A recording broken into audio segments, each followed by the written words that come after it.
day 103 on the PCT. We got up nice and early, excited to hike through Three Sisters Wilderness. It was a pretty cold morning as we walked, but the sun soon warmed us up. We left the trees and got our first incredible view of Middle Sister. We stopped for a second breakfast before we hiked on.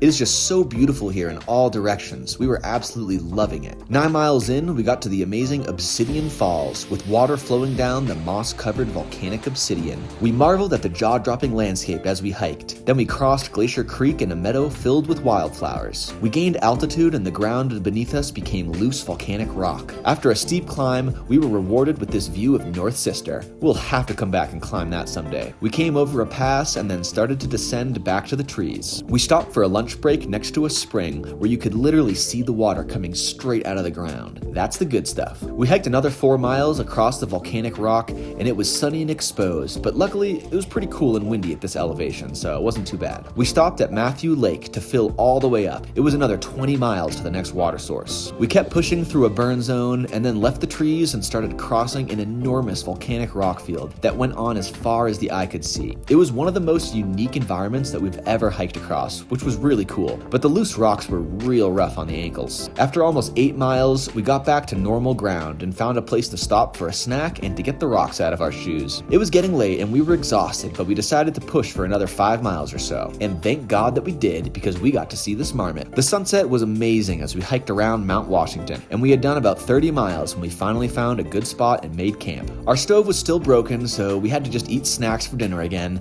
and then we went to sleep. What an amazing day.